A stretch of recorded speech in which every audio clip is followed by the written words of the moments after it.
We're going to go over just some of the basics for balancing equations, and I'm going to start at the very, very beginning so that I can remind you of a couple of very important practices. The first thing is that you have two different things. You have subscripts and you have coefficients. Subscripts are always the small little numbers. They're attached to individual elements. And then coefficients are the big numbers, and they are attached to the entire molecule. So for example, in this 4O2 right here, that means that there are 4 of these O2 molecules, and this is a molecule because there's more than one. So that means that you literally have O2, O2, O2, O2. So anything that you do to this one, you have to do to both molecules. A good example of that is this right here. You have a 3 and then CO3. That means that this 3 applies to everything in this molecule, the C and the O. So that means that there are 3 C's, but that means that 3 times 3, there are 9 O's. And that's because if you were to draw this out, you would write CO3, CO3, CO3, because this number tells us that there are 3 of them. 3 oxygens plus 3 oxygens plus 3 oxygens gives us 9. Same thing over here. 2 NaOH, and that's going to give us 2 sodiums, 2 oxygens, and 2 hydrogens, because you have to distribute that everywhere you go. One other example that I would like to point out, if you can't remember from class, this 3 applies to everything in this entire molecule right here. However, I start with the parentheses just like you do in math class, because this little 3 is attached to the parentheses. They're there for a reason. And so that means that there are 3 OHs. So that little 3 has to be distributed. So it's kind of like O3H3. But that means that there are 3 aluminums and then 3 O3s and 3 H3s. So 3 times 1 for aluminum gives you 1. For oxygen, 3 times O3 gives you 9. And for hydrogen, 3 times O3 gives you another 9.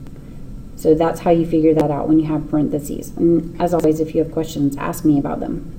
I'm going to flip over to the back and do the ones. Remember that on the front, they give you a little bit more help. They go ahead and they list out the atoms for you. Remember that I told you, this is a good example right here, BA, CL, H, S, and O. That's the order that they go in right here on the left-hand side of your reaction. You have BA, CL, H, S, and O, and they're in that order. At the bottom, over here on the product side, you have BA, S, O, H, CL. But notice that these are not in that order. They're in the same order as the ones on the left side. That's so that when you look at them, when you're trying to balance them, they're directly across from each other, and it makes it easier so that you're not searching around for them and trying to figure out what's balanced and what's not. Okay, the name of the game is have the same thing on the left that you have on the right. If you have 4 on the left of something, you have to have 4 of that same thing on the right. So when you start your reaction with your reactants, these are the reactants, and your products, they have to have the same number. The only number that you can change, and I'll put that at the top, you can only change the coefficient. That means that you cannot mess with those subscripts, nor can you separate anything, like this NH3, for example. That can't be separated. Whatever you do to one part of it, you do to the whole thing. Okay, so I'm going to start with this one right here, and I'm going to make my list of my reactant side. I have chlorine, sodium, and bromine. Chlorine, sodium, and bromine. Then on the product side, notice that they're out of order. You have sodium, then chlorine, and then bromine. But I'm not going to go in that order. I'm going to match this order. I'm going to put chlorine on top, then sodium, and then Br, which is bromine, so that I can work directly across from each other. Okay? So chlorines on the reactant side, I have 2. I have 1 sodium and 1 bromine. After the reaction, after the arrow, that's the reaction. After the reaction, I'm left with 1 chlorine, which is right there, 1 sodium, and 2 bromines. So if you go down your list and you go, okay, chlorines don't match, sodiums do match, and bromines don't match. So that means that 2 out of these 3 things, we need to make them match up. So I'll start at the top because there's no big number. So I'll just start at the top and work my way down. So these are not going to match. So what can you multiply this 1 by in order to make it match the 2 right here? Well, you multiply it by 2, and that gives you 2 chlorines. Where do you put that 2? In the equation, you put it right here. It has to go before the sodium because sodium chloride, which is salt, sodium chloride is a molecule. You can't separate it. They're chemically bonded. So that means that even though I changed the chlorine, what else am I going to change? I'm also going to change the sodium. So go ahead and multiply that times 2 also. Now my chlorines are matched up, but unfortunately my sodiums are not matched up. So in order to match that, they both need to be 2. So I'm going to multiply the sodium by 2 and get 2. And now they match. And where does this 2 have to go in your equation? Up here at the top. But whatever I do to sodium, do not forget to do it to bromine. So what do I have to do to bromine is multiply it by 2, and that gives me 2. So now I'm going to go down my list. And chlorine is matched up, so I'll put a little check. Sodium is matched up, so I'll put a little check. And bromine is matched up. So that means that they are balanced. And balance, just like any other balance, means that the stuff on the left balances with the stuff on the right.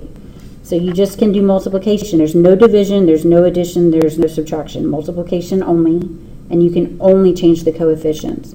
And when you're done, I want you to put a box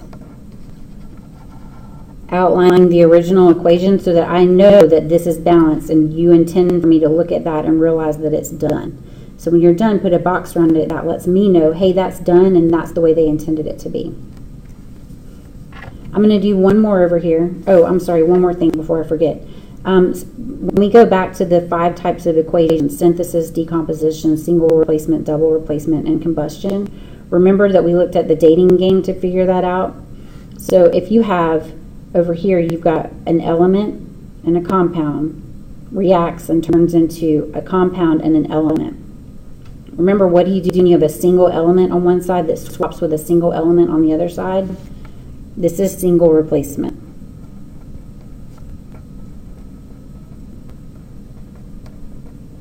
So the goal by now is to not just be able to balance the equation, but also recognize what type of a reaction is out of those 5 types.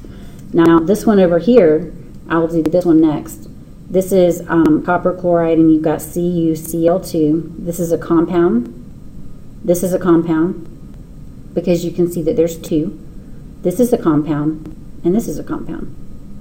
So which one of the 5 reaction types do you remember being compound plus compound yields compound plus compound? And that would be a double replacement. So I'm going to make my list Cu, Cl, H, and S.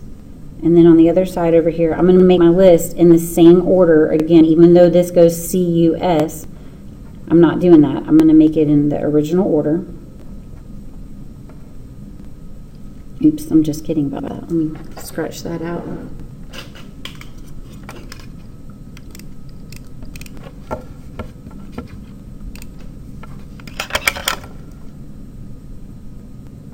Okay, and how many coppers do I have on the left? I have 1. How many chlorines do I have on the left? I have 2. How many reactants do I have of hydrogen? And that would be 2. And how many sulfurs? That would be 1. That is a 2 right there. And then on the product side, I have 1 copper, 1 chlorine, 1 hydrogen, and 1 sulfur. So I have 1 of everything over there. So I need to balance these 2 dudes right here in the middle, chlorine and hydrogen. I need to make them both be 2. So let's start at the top, which is chlorine. I'm going to multiply that by 2, and that gives me 2. Don't forget to put your 2 up there in the original equation. That's the mistake I see most often, is that students don't go back and put their 2 or whatever number it is up there in the coefficient spot. So put that 2 up there, and remember that whatever you do to hydrogen, you also do to chlorine, which in this case is good for us because it means that it's going to balance that hydrogen. So whatever you do to one, you do to the other. So now I'm going to go down my list. Copper is balanced, chlorine is balanced, hydrogen is balanced, and sulfur is balanced. And the last thing is to put a box all the way around. And then I'm done. If you have other questions, then please definitely come and see me.